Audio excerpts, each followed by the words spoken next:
sebuah batu tulis yang bersih.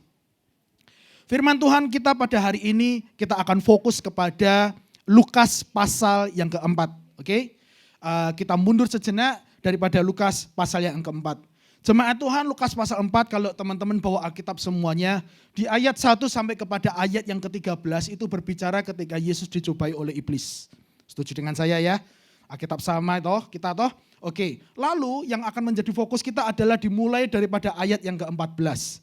Ayat 14 dikatakan seperti ini, kita akan belajar sesuatu yang Yesus lakukan dalam kehidupannya. Ayat 14 dikatakan di pasal yang keempat seperti ini. Dalam kuasa roh kembalilah Yesus ke Galilea. Oke? Pada saat itu di ayat sebelumnya diberitahu bahwa dia dicobai oleh iblis untuk sekian lamanya. Lalu dia kembali dibawa oleh Roh Kudus ke Galilea. Dan tersiarlah kabar tentang dia di seluruh daerah itu. Sementara itu ia mengajar di rumah-rumah ibadat di situ dan semua orang memuji dia. Semua orang datang menyambut Yesus, kedatangan Yesus. Mereka suka tentang pengajaran Yesus ya toh. Karena di ayat 15 bagian terakhir juga dikatakan semua orang memuji dia. Ini orang yang bertumbuh bersama-sama akhirnya kembali dan dia melihat bagaimana sesuatu berubah dalam kehidupan Tuhan Yesus. Ada sebuah kuasa yang mengalir dari setiap pengajaran atau apapun yang dilakukan oleh Yesus. Nah, ini yang menjadi fokus kita mulai daripada ayat 16. Dikatakan seperti ini. Ia datang ke Nazaret, tempat ia dibesarkan. Dan menurut kebiasaannya pada hari Sabat, ia masuk ke rumah ibadat. Jemaat Tuhan, kalau kita memeriksa kitab kita di kitab Lukas. Kehidupan Tuhan Yesus itu sepertinya terputus, betul ya? Di usia 12 sampai kepada usia ketiga pada hari ini tidak diberitahukan bagaimana kehidupan Tuhan Yesus. Tidak diceritakan bagaimana Yesus bertumbuh sebagai seorang yang remaja, bertumbuh sebagai orang muda. Karena di ayat ini Yesus langsung tiba-tiba diberitahu pada saat dia sudah dewasa. Setuju dengan saya? Oke. Seolah-olah kita tidak tahu apa yang terjadi dalam kehidupan Tuhan Yesus dari umur 12 sampai umur sekitar hampir 30 lah mungkin kata Alkitab ini. Karena pada akhirnya dia akan mati pada usia 33 saat dia disalibkan. Ini usia mungkin masih sekitar 30-an lah, itu kata Alkitab. Karena Yesus memulai pelayanannya umur 30. Katakanlah dia sudah memulai berarti 30. Ada sekian tahun lamanya Tuhan Yesus itu tidak diceritakan bagaimana kehidupannya. Tetapi ada menarik dari satu ayat yang saya garis bawahi warna kuning di sana. Bahwa itu yang menjadi apa yang kebiasaan Tuhan Yesus lakukan saat dia bertumbuh dan itu penting untuk kita pelajari hari ini. Ayat 16 dikatakan, ia datang ke Nazaret tempat ia dibesarkan. Dan menurut kebiasaannya pada hari Sabat, ia masuk ke rumah ibadat. Sebuah kalimat yang pendek tetapi memberitahukan sangat penting buat kita semua. Di kehidupan usia 12 sampai pada hari itu, Yesus Alkitab menuliskan sebuah kebiasaan yang Yesus lakukan saat dia bertumbuh. Yaitu ia pergi ke rumah ibadat setiap hari Sabat. Setiap hari Minggu dari usia 12 ke 13 terus berlangsung sampai usia 30. Yesus mempunyai kebiasaan yang terus dia jaga. Yaitu pergi ke rumah ibadat di hari Sabat. Poin yang pertama mau kita pelajari terlebih dahulu. Sebelum kita masuk kepada poin yang daripada tema ini. Yesus hadir di sinagoga setiap Sabat. Yesus hadir di rumah ibadah setiap Sabat. Titik. Sudah, itu poin yang pertama. Nggak usah saya panjang-panjangkan lagi. Seluruh jemaat Tuhan, mari kita teladani apa yang Yesus lakukan terlebih dahulu. Dia tidak hanya berfirman, dia tidak hanya memerintah orang, dia tidak mengajar orang, dia sudah melakukannya terlebih dahulu seperti yang menjadi kebiasaannya. Dia menghidupi apa yang diajari. Dia meneladankan apa yang dia beritahukan kepada semua orang, terkhususnya kepada murid-murid. dia datang ke rumah ibadat setiap Sabat seperti yang menjadi kebiasaannya.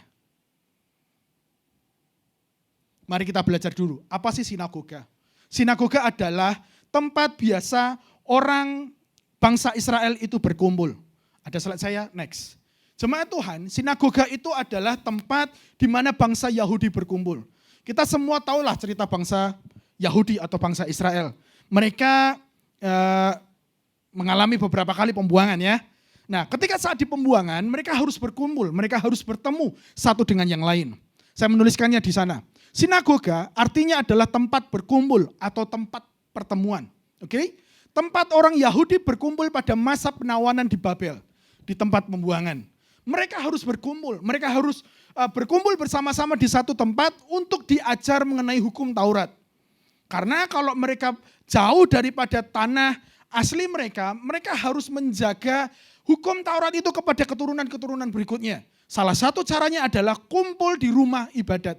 Tujuan daripada tempat ini adalah untuk mendengarkan penjelasan firman Tuhan, kemudian hukum dibacakan dan dijelaskan setiap Sabatnya. Mereka harus berkumpul setiap Sabat sekali seminggu untuk belajar Taurat Tuhan dan juga untuk belajar mengenai hukum apa yang sedang terjadi atau update apa yang sedang terjadi pada saat itu di bawah pemerintahan kerajaan Romawi. Kalau sekarang kan nggak ada WA, kalau sekarang kan kita tinggal japri, selesai. Kita posting di Facebook. Kalau zaman dahulu kan tidak ada teknologi. Satu-satunya cara supaya semua orang mendengar, supaya semua orang mengerti, mereka harus duduk di satu tempat. Sinagoga namanya. Lalu ketika mereka kembali ke tanah perjanjian, ke tanah Israel, itu semua masih dijaga. Kebiasaan untuk pergi ke sinagoga itu masih terjaga. Meski bait Allah sudah dibangun. Atau bahkan ketika bait Allah itu dihancurkan, sinagoga masih terus berputar aktivitasnya. Oke?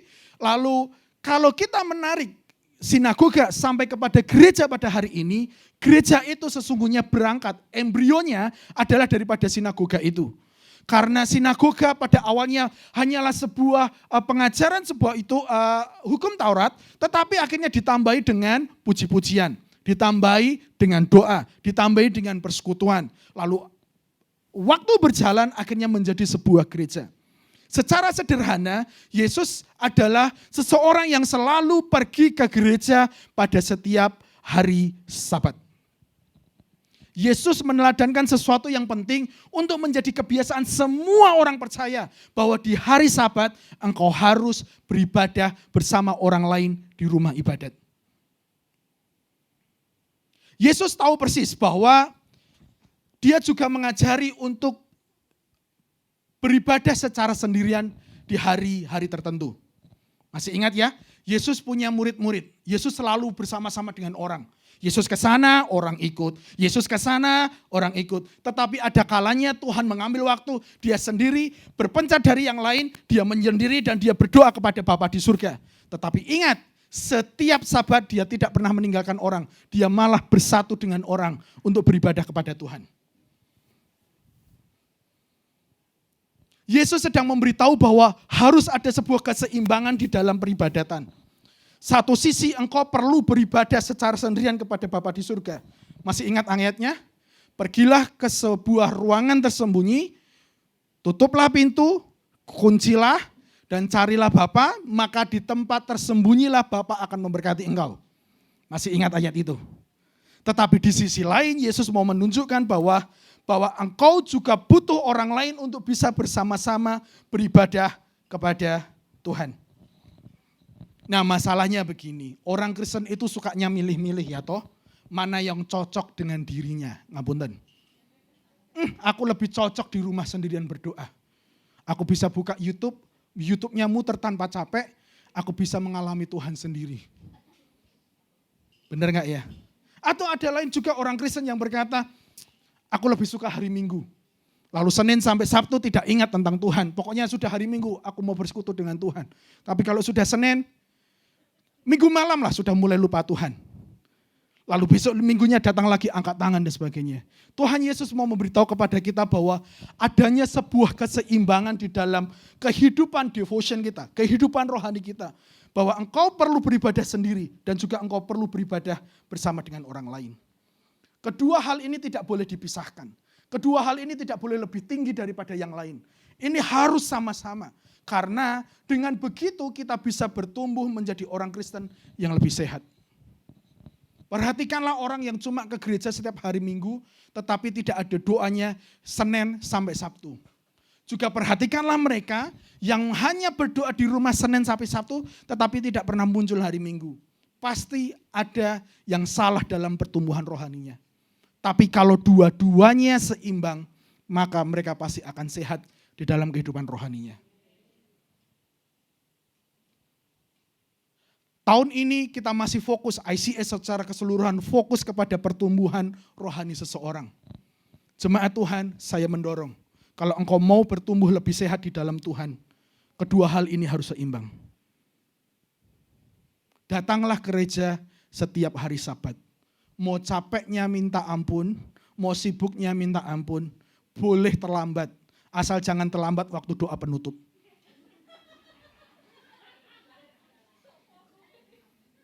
Gak apa-apa. Tadi saya masih lihat, masih lari-lari buka pintu. Oh rapopo, silahkan duduk. Nafas dulu, kita masuk ke firman. Boleh terlambat, yang penting ke gereja harus setiap hari Minggu. Jangan terlalu sibuk di hari Minggu. Jangan terlalu fokus kepada ini. 6 hari Tuhan sudah kasih buatmu untuk mencari uang. Tuhan kasih 1 hari untuk mencari Dia secara khusus bersama dengan orang lain. Mosok masih kamu sia-siakan. Ketika engkau datang ke gereja hari Minggu itu seperti sesungguhnya engkau sedang berkata, Tuhan, aku percaya meski hari ini aku bisa untung ratusan ribu dolar katakanlah. Tapi aku datang hari ini mempercayai bahwa engkau akan memelihara hari-hariku. Engkau tidak akan kehilangan berkat ketika engkau datang ke ibadah sesungguhnya.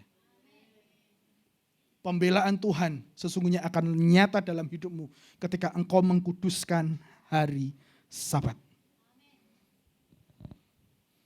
Colek kiri kanan. Mulai hari ini komitmen hari Sabat harus datang. Atau Anda lihat hari ini di sampingmu, ini cukup lama tidak datang di hari Sabat, ingatkan. Hari Minggu Sabat harus ada di rumah Tuhan. Gak usah malu-malu, gak apa-apa. Saya kasih izin.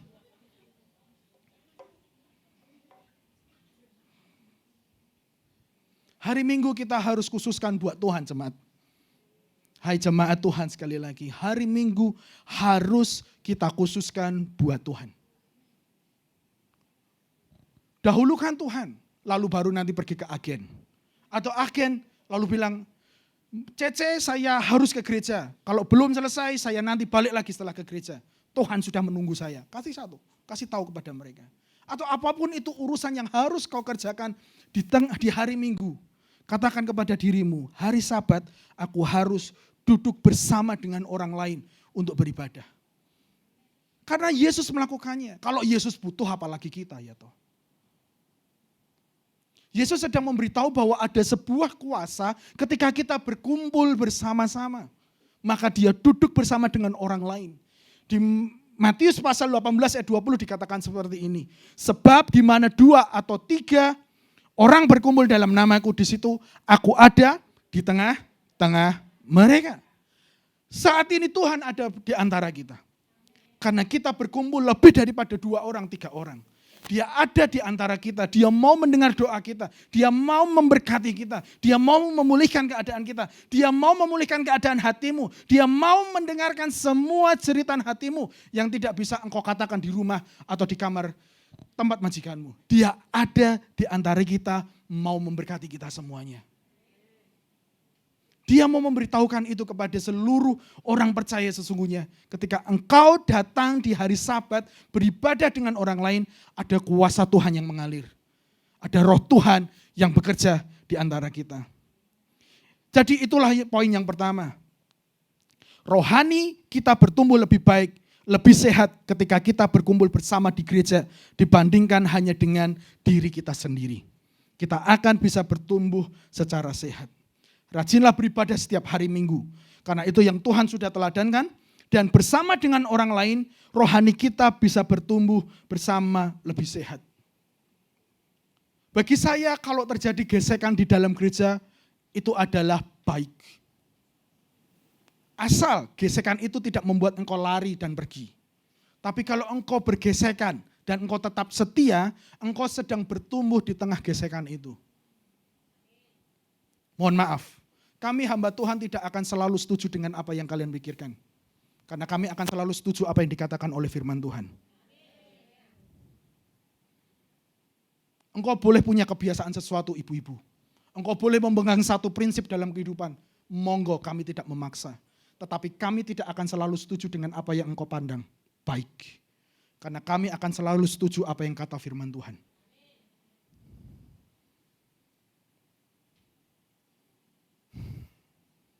Khotbahnya mulai berat. Sungguh, saya harus jujur kepada Anda. Seringkali orang Kristen hanya meminta supaya saya mendengarkan apa yang cocok dengan saya. Pak Pendeta harus khotbah sesuai dengan apa yang saya percayai dan pandangi. Oh, mohon maaf, tidak bisa. Kami selalu berdiri dan berbicara di atas firman Tuhan.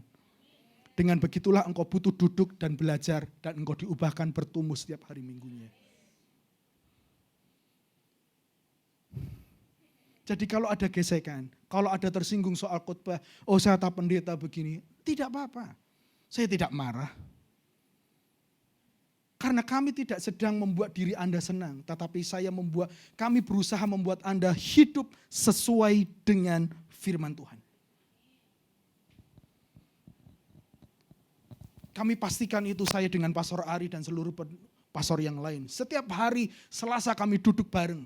Apakah yang kami sampaikan masih sesuai firman Tuhan atau tidak? Itu harus kami nanti pertanggungjawabkan di hadapan Tuhan. Maka datanglah ke gereja. Tetapi datang ke gereja bukan untuk membuat Anda senang, bukan membuat Anda bergembira. Tetapi membuat, masihkah kalian hidup bersama sesuai dengan firman Tuhan. Dan hari ini Tuhan memberitahu, yuk datang setiap hari Sabat ke rumah Tuhan. Saya tahu hari Sabat itu enak duduk di bawah di Tamar Park menikmati angin sambil minum kopi. Itu enak, saya tahu. Tetapi firman Tuhan berkata hari Sabat sini ke rumah ibadat, beribadah bersama dengan yang lain. Poin yang kedua, jangan lama-lama di sana. Ya toh? Setelah Yesus hadir setiap hari Sabat, dia tidak cuma hadir, dia juga memberikan teladan, yaitu dia terlibat di dalam peribadatan. Dikatakan di ayat berikutnya, ia datang ke Nazaret, tempat ia dibesarkan. Dan menurut kebiasaannya pada hari Sabat, ia masuk ke rumah ibadat. Ini yang Yesus lakukan. Lalu berdiri hendak membaca dari Alkitab. Yesus punya kebiasaan datang ke ibadat. Tetapi pada saat itu ada sebuah peristiwa khusus. Pada akhirnya Yesus datang dan diberikan kesempatan untuk melayani, untuk membacakan dari sebuah kitab yang diberikan oleh petugas ibadah pada saat itu. Ya toh? Yesus ditunjuk, lalu diberikan, dan Yesus membaca dan melakukannya. Jemaat Tuhan, terima kasih kesetiaanmu selama hari Minggu yang sudah engkau lakukan. Tetapi bagi Anda yang belum terlibat, saya mendorong. Mulai tahun ini, yuk kita melayani bersama-sama. Engkau punya kelebihan, engkau punya sesuatu yang Tuhan taruhkan dalam hidupmu. Kalau engkau tidak tahu, maka dengan melayanilah engkau akan bisa mencari.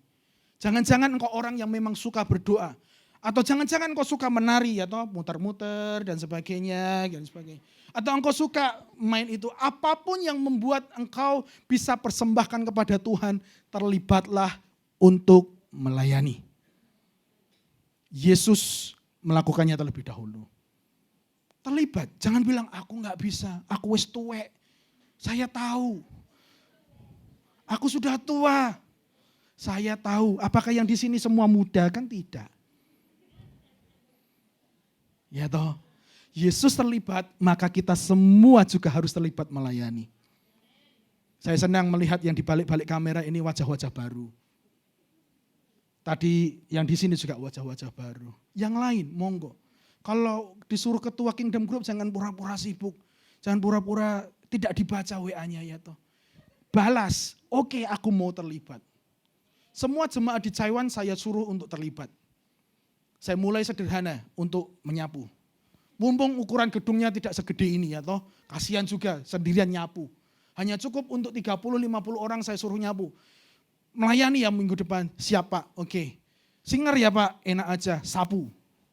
Dan mereka datang. Kalau sudah sapu, naik satu level, persembahan. Ya toh, sudah persembahan baru mau mimbar. Segala sesuatu dari sederhana, lakukan dengan hatimu. Tuhan yang mengangkat, bukan manusia. Tuhan melihat hati bukan apa yang kau kerjakan. Semua sama pentingnya, yang dilakukan Bu Aning nyapu itu sama pentingnya dengan saya yang berkeringat dengan haus menyampaikan firman Tuhan, sama pentingnya. Ya toh? Kita masuk dengan debu semuanya kan juga enggak baik. Semua memiliki andil yang sama. Mari kita bergandengan bersama-sama melayani Tuhan mulai tahun 2023 ini. Semua harus melayani, jangan ada yang tidak. Kasih tahu setiap ketua Kingdom Group-mu. Cece, aku mau melakukan ini. Mau nyapu juga boleh, ngepel juga boleh, mau masak juga boleh. Kita kan sudah bisa makan ya toh. Setuju? Jadi belum mulai makan ya? Belum mulai makan ya? Oh belum, iya. Aduh kasihan. Oh sudah boleh. Sudah boleh, tapi maksudnya kan belum dimulai. Saya dengar begitu. Ya. Mau bawa makanan yang terenak dari rumah silahkan. Itu bagian daripada pelayanan. Mari kita semua melayani. Mengapa kita perlu aktif melayani? Mengapa kita perlu terlibat dalam pelayanan? Ketika kita belajar melayani, ketika kita terlibat, kita belajar melayani orang. Ketika kita aktif terlibat dalam pelayanan, kita sedang tidak fokus kepada diri sendiri, tetapi fokus kepada Tuhan dan orang lain. Bu Esther Alam berdiri ini bukan orang yang bebas masalah. Saya tahu. Ada aja alasannya pasti untuk tidak melayani. Masalahku oke Pak, saya tahu pasti. Tetapi beliau tidak fokus kepada dirinya. Beliau memiliki beban untuk melihat umat Tuhan bisa menyanyi dan mengangkat tangan masuk kepada hadirat Tuhan. Itu yang diprioritaskan, bukan masalahnya. Itu yang bisa kita lakukan ketika kita aktif terlibat dalam pelayanan. Ketika kita aktif terlibat, kita sedang belajar mencintai jemaat, mencintai orang lain tanpa syarat. Saya sedang saat ini tidak hanya khotbah buat mereka yang rohani saja atau dekat dengan saya, enggak. Saya khotbah buat semua orang, betul ya? Atau semua juga yang memimpin di sini. Aku enggak mau pelayanan karena ada mbaknya itu. Oh jangan, itu tidak boleh. Kita bisa merasakan sebuah kepuasan ilahi karena baru saja memberikan dampak kepada orang lain. Kalau engkau melayani ada sebuah kepuasan yang tidak bisa engkau cari dimanapun. Karena engkau telah membawa sebuah dampak yang baik kepada orang yang engkau layani. Ketika engkau aktif terlibat dalam pelayanan, engkau bisa belajar menemukan bakat dan talenta sejati dalam hidupmu. Jadi poin yang kedua ini adalah terlibat melayani akan membantu kita untuk bisa bertumbuh secara rohani. Yang ketiga, saya tidak lama, saya tutup saja dengan ini. Yesus hadir, Yesus terlibat, dan yang terakhir adalah Yesus menyampaikan kabar baik di sinagoga. Jemaat Tuhan pada saat itu bangsa Israel, orang Yahudi, pada saat itu tidak seenak hari ini. Karena pada saat itu mereka masih di bawah kerajaan Romawi. Oke? Mereka masih di bawah sebuah tekanan bangsa Romawi. Mereka menunggu Mesias yang datang pada saat itu. Kita semua tahulah konsep Mesias, seseorang yang dipakai oleh Tuhan untuk menyelamatkan semua umat manusia. Mereka menunggu Mesias. Ayat yang dibacakan Yesus itu adalah sebuah ayat yang terus mereka bacakan karena mereka terus menanti-nantikan Mesias untuk menyelamatkan kehidupan mereka, untuk memulihkan keadaan mereka yang begitu capek di bawah kekanan penjajahan dari bangsa Romawi.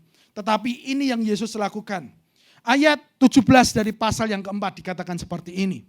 Kepadanya diberikan kitab Nabi Yesaya dan setelah dibukanya ia menemukan nas di mana ada tertulis Roh Tuhan ada padaku oleh sebab ia telah mengurapi aku untuk menyampaikan kabar baik kepada orang-orang miskin dan ia telah mengutus aku untuk memberitakan pembebasan kepada orang-orang tawanan dan penglihatan bagi orang-orang buta untuk membebaskan orang-orang yang tertindas untuk memberikan tahun rahmat Tuhan telah datang. Kemudian ia menutup kitab itu, memberikannya kembali kepada pejabat, lalu duduk. Dan mata semua orang dalam rumah ibadat itu tertuju kepadanya. Lalu Yesus memulai mengajar mereka, katanya, pada hari ini genaplah nas ini sewaktu kamu mendengarnya. Yesus berbicara dengan maksud memberitahu bahwa Mesias yang kalian sudah nanti-nantikan itu sudah ada di hadapan kalian. Pembebasan akan terjadi. Tadi dikatakan apa? Akan ada kabar baik kepada orang-orang miskin. Ia telah mengutus aku untuk memberitakan pembebasan pada orang-orang tawanan. Karena pada saat itu mereka di bawah kerajaan Romawi. Lalu penglihatan bagi mereka orang-orang yang buta. Dia akan membawa sebuah kesembuhan. Lalu dia dikatakan untuk membebaskan orang-orang tertindas. Untuk memberitakan tahun rahmat Tuhan telah datang. Untuk memberitahukan kebaikan Tuhan sudah datang untuk semua orang. Dia sedang memberitahu bahwa Mesias itu sudah ada di hadapan kalian. Pertolongan Tuhan sudah ada di hadapan kalian. Apa yang engkau minta, apa yang engkau nanti-nantikan itu sudah ada di depan mata. Dia siap melakukan sesuatu di dalam kehidupanmu. Itu yang mau Yesus katakan sesungguhnya. Kabar baik itu sudah ada di depan mata. Kebaikan Tuhan itu sudah ada di dalam rumah ibadat pada saat itu. Apa maksudnya buat kita semua? Jemaat Tuhan, saya kasih gambaran mudah untuk memahami apa yang dimaksudkan oleh firman Tuhan ini. Seseorang yang di bawah tekanan itu, apa yang muncul emosinya sesungguhnya? Silahkan kasih saya usul. Orang kalau di bawah tekanan biasanya ada rasa amarah, betul? Oke. Stres. Apa lagi? Kalau kayak di rumah waktu dimarahin majikan itu loh, silahkan gak apa-apa. Ada gondok. Gondok karena bukan yodium ya, oke. Apalagi kecewa. Ada jengkel.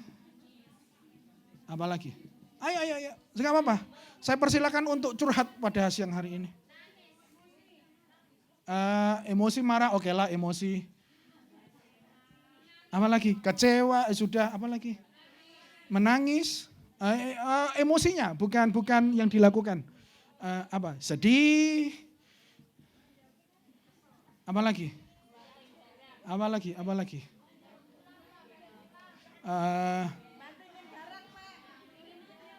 Kesepian. Ada benci, tadi saya dengar. Apa lagi? Ayo, apa lagi? Emosinya. Bukan tindakannya. Emosi yang ada di hati. Hah?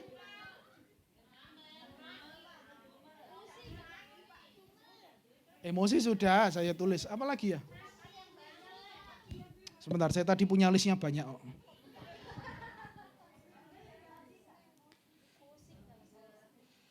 Ada rasa takut. Takut aku kalau di interminute hari ini saya melari kemana, betul ya? Khawatir. Apalagi kalau ada di bawah tekanan. Apa lagi? Emosinya bukan makan mau banyak, bukan itu. Emosinya. Menyalahkan diri sendiri. Menyalahkan. Oke. Penyesalan.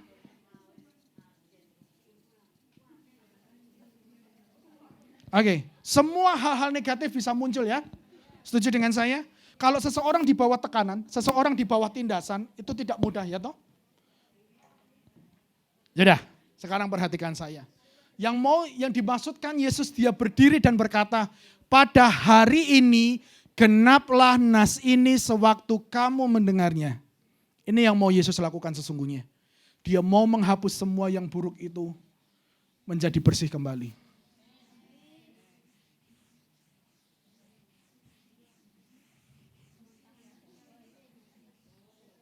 Ini yang Yesus maksudkan. Ini yang Yesus mau.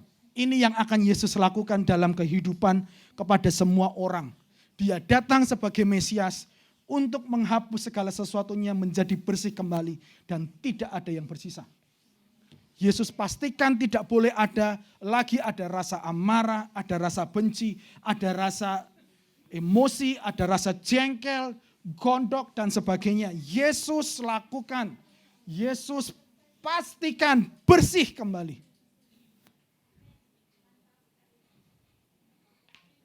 Dan itulah yang Yesus mau lakukan dalam kehidupan kita hari ini sesungguhnya. Dia mau membersihkan kita kembali. Dia mau membuat hatimu yang tadi penuh dengan emosi negatif itu menjadi bersih kembali. Soal itu semua amin. Tetapi hari ini saya mau lebih daripada itu. Satu langkah.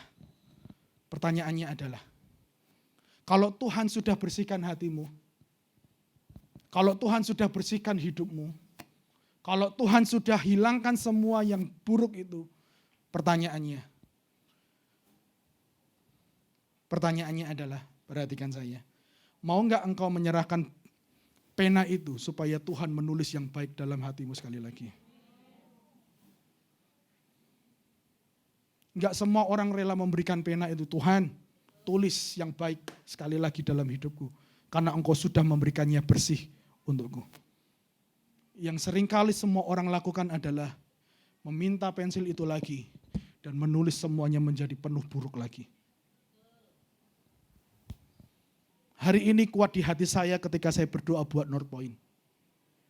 Maukah engkau menyerahkan pensil itu kepada Tuhan? Tuhan, engkau sudah buat aku bersih hari ini. Mulai hari ini aku percayakan, aku gak mau mengotorinya lagi.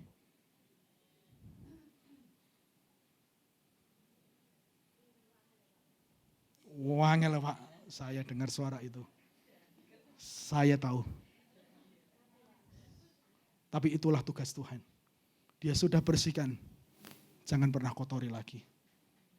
Izinkan Tuhan menulis yang indah dalam hidupmu.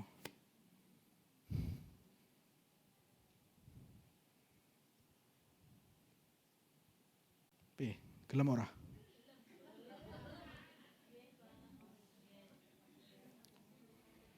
Banyak orang, Tuhan bersihkan aku.